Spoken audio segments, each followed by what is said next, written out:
that is one of the greatest feeling of love. You are watching possible media നേരറിവ് ഒരു നല്ല നാളേക്കായി. തീർച്ചയായും അറിഞ്ഞിരിക്കേണ്ട ഭാരതീയ സംസ്കാരങ്ങളും മൂല്യമുള്ള അറിവുകളും പകർന്നു തരുന്ന നേരറിവ് പ്രോഗ്രാമിലേക്ക് ഏവർക്കും സ്വാഗതം.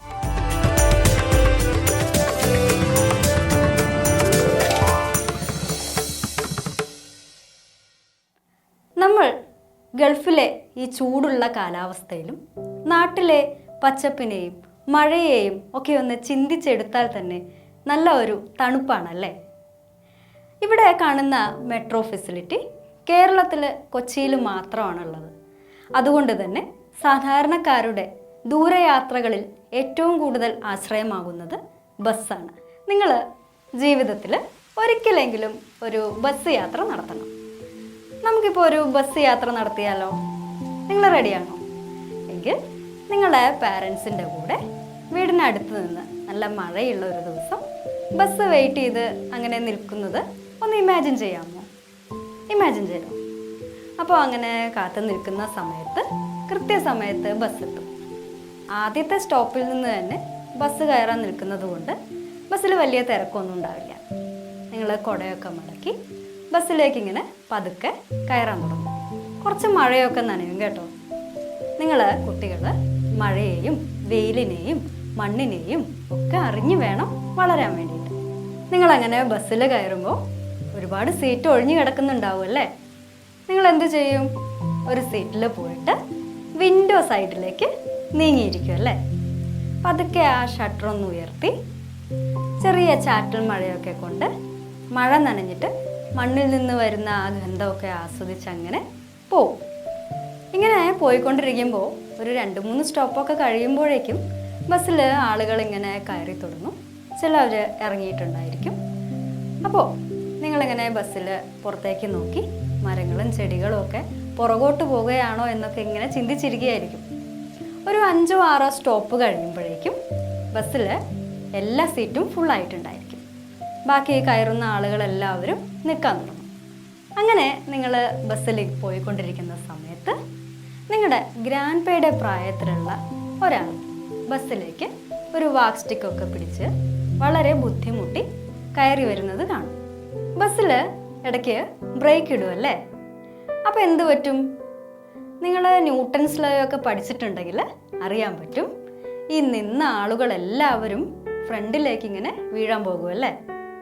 നിങ്ങൾ സേഫായിട്ട് ഇരിക്കുന്നത് കൊണ്ട് സൈഡിൽ സീറ്റിലൊക്കെ പിടിച്ച് അഡ്ജസ്റ്റ് ചെയ്തിരിക്കും.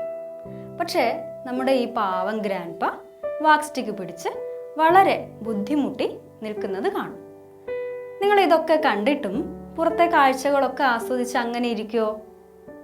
അങ്ങനെ ചെയ്യാതെ നിങ്ങളുടെ സീറ്റ് ഒന്ന് ഷെയർ ചെയ്ത് കൊടുത്തൂടെ? ആ ഗ്രാൻഡ്പ കുറച്ചു നേരം ഇരിക്കട്ടെ. ഇതുപോലെ ഗ്രാൻഡ്പയെ നല്ലതുപോലെ സ്നേഹിക്കുന്ന ജോണിയുടെ കഥയിലേക്ക് പോകാം. ഒരിടത്ത് ജോണിയും ജോണിയുടെ പപ്പയും മമ്മയും ഗ്രാൻഡ്പയും കൂടി വളരെ സന്തോഷത്തോടെ അങ്ങനെ ജീവിക്കുകയായിരുന്നു. വർഷങ്ങൾ കഴിയും തോറും ഗ്രാൻഡ്പയുടെ ആരോഗ്യസ്ഥിതി ഇങ്ങനെ വഷളാവാൻ തുടങ്ങി.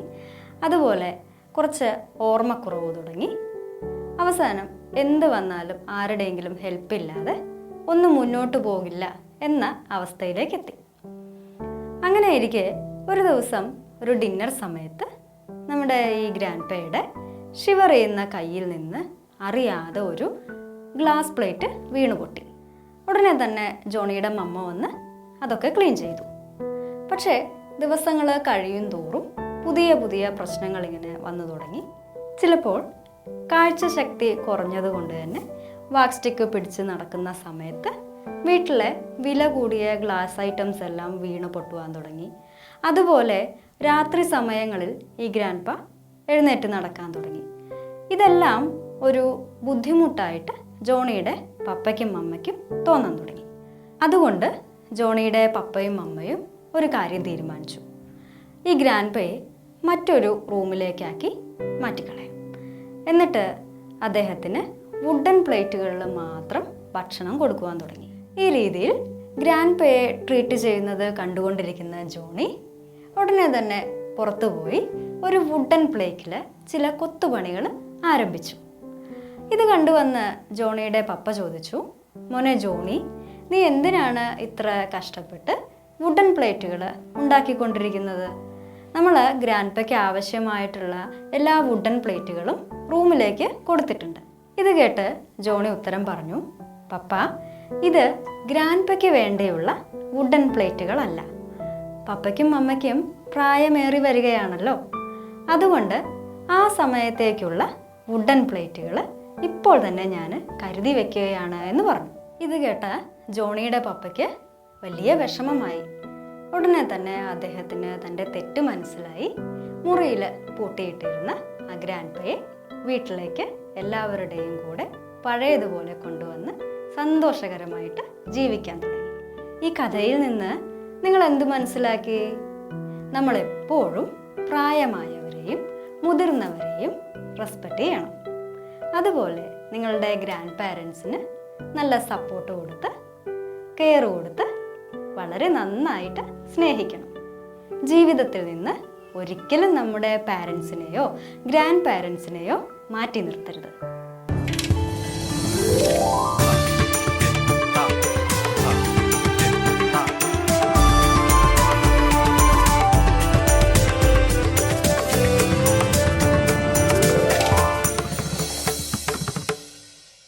ഇത്തവണ സ്റ്റാർ ഓഫ് ദി കിഡ് കോൺടെസ്റ്റിലേക്ക് നിങ്ങളുടെ ഗ്രാൻഡ് പാരൻസിൻ്റെ കൂടെ നിൽക്കുന്ന ഒരു നല്ല പിക്ചർ സെൻഡ് ചെയ്തു തരൂ.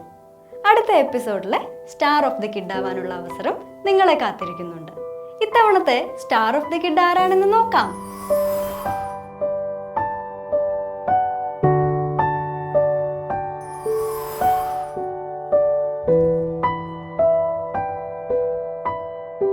മറ്റൊരു എപ്പിസോഡിലൂടെ വീണ്ടും കാണാം, പുതിയ കഥകളുമായി, പുതിയ അറിവുകളുമായി.